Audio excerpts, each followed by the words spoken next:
Hello! For today's video, I'm going to knit this tank top. I'm gonna challenge myself to knit it within a day because I saw like so many knitters make videos that are like 24-hour challenge. So I thought maybe I can also try one. Most of the YouTubers actually knitted sweaters and also long sleeves one, but I'm so sure that I can't knit any styles of like long sleeves ones in 24 hours. So I'm just gonna make this tank top. I hope it's gonna look cute, like pairing with dresses or maybe like shirts, but I'm not sure. I'm gonna give it a shot. So let's go. So first, let me show you the material I used. I prepared 150 grams of white mohair and 50 grams of brown mohair, 2 pairs of knitting needles.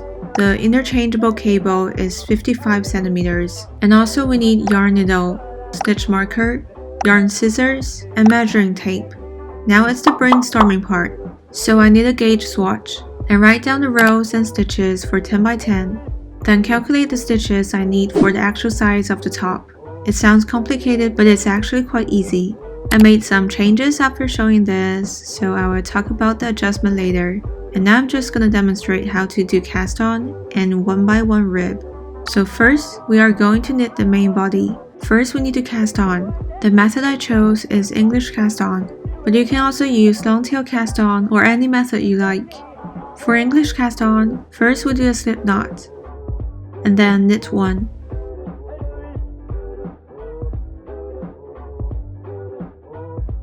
Put the loop back to the left hand side needle, and then we repeat doing this. Remember, not from the middle of 2 stitches, just go through like a normal knit one.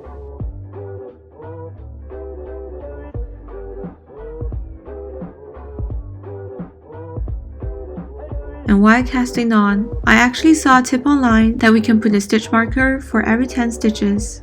Then when we check after finishing casting on, we won't need to check every single stitches. Just count every stitch markers and it will save so much time.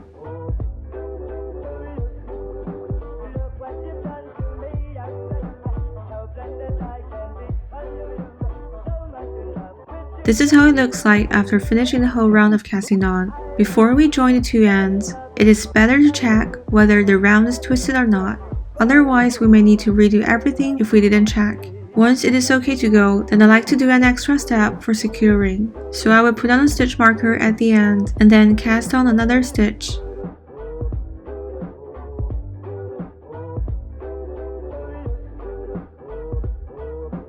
And then slip the extra stitch from the left needle to the right.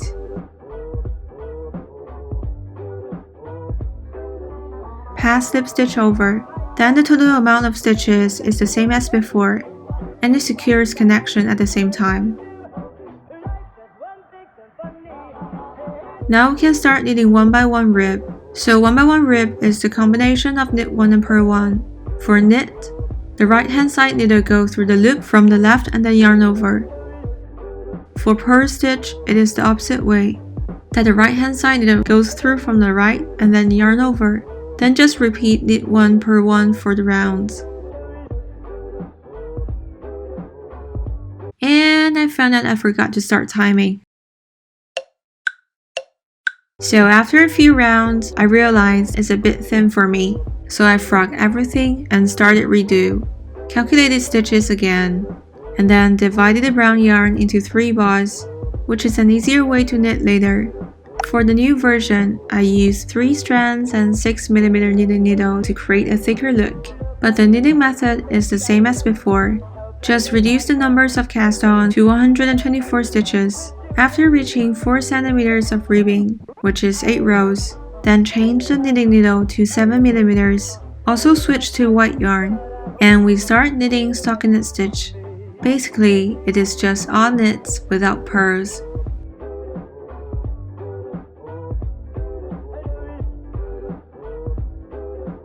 So this part is going to take a while, but it is a really soothing process because we don't need to increase, decrease, or count stitches. I knit it for a while, and since I restart everything again, I won't be able to finish it in a day, so I took a break.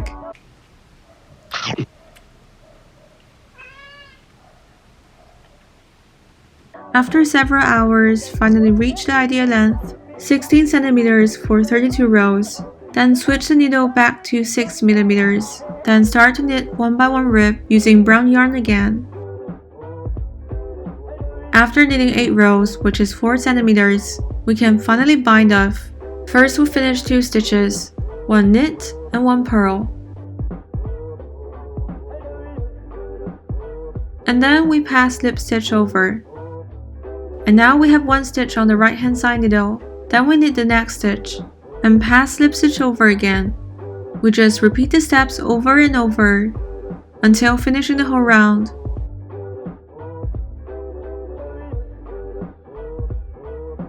Just cut the yarn and pull out the thread.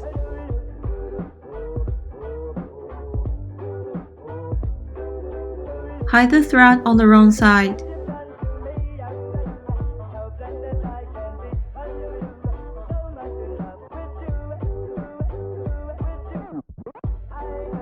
Then we finish the main body.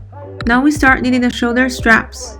First I use stitch marker to mark out where the straps should be. I count 10 stitches from the right.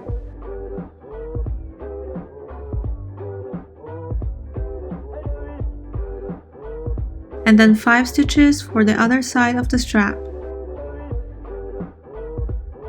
Count 29 stitches and place another stitch marker.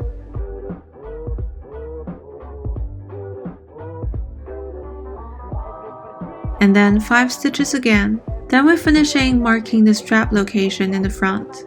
For the back strap, we count 27 stitches and place stitch marker.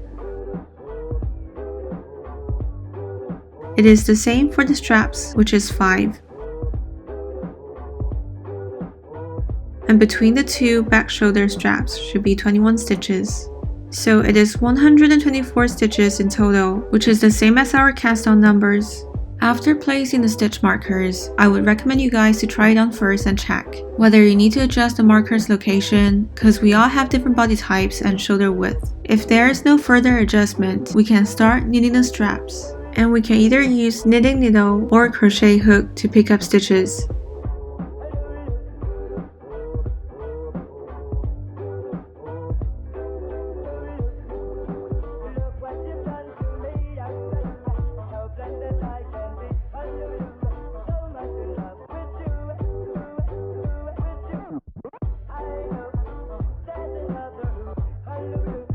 After picking up, we turn to the wrong side and start with purl.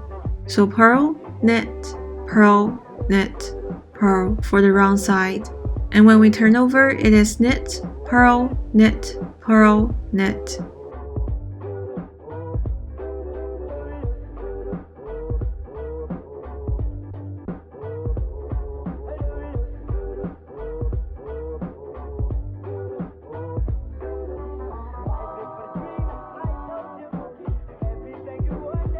After knitting for a few rows, I think it's a bit thinner than I thought, so I changed the straps to 7 stitches. I didn't record the redo process, but it's practically the same. Just add 2 stitches to each strap. And after 64 rows, approximately 36 centimeters, we only need to bind off and sew it to the main body. I use mattress stitch, hide the thread, and we are finished.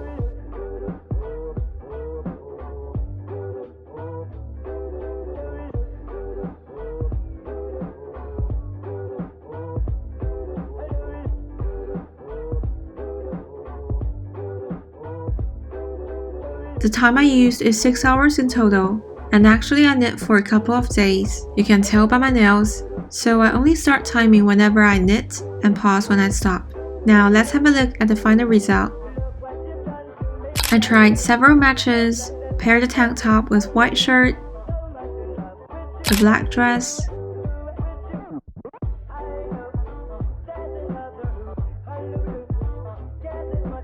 and also with a suit. Because it's getting cold lately, it's actually quite easy to match because I use a neutral color. So these are the yarn that are left. Basically, I used all of the brown ones, but I still have some white yarn left.